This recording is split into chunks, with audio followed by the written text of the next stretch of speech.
Please don't do a Wix site or a GoDaddy site.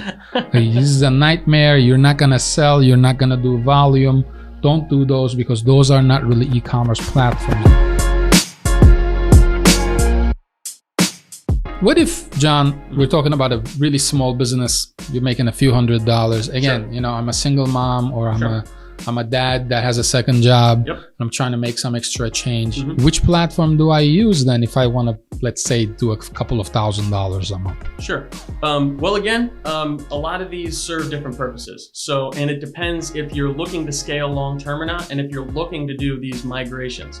So, out of the box, you want to do something that is going to service you. So you can do a BigCommerce and you can do a Shopify if you're looking to not do a huge migration down the road. But if you're looking to stay super small, there's a lot of different options available for you.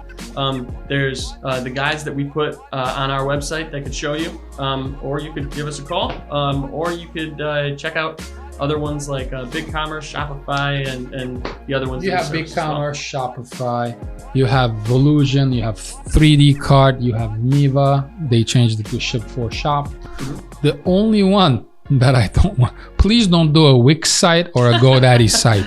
This is a nightmare. You're not gonna sell. You're not gonna do volume. Don't do those because those are not really e-commerce platforms. They advertise as e-commerce platforms, but they're not. Aside from that, BigCommerce, Shopify, 3D Cart, Volusion, if you're gonna stay small, these are all options.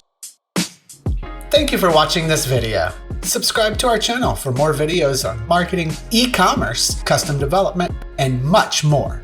Plus, new episodes of Surge, our weekly e-commerce and digital marketing podcast released every Wednesday.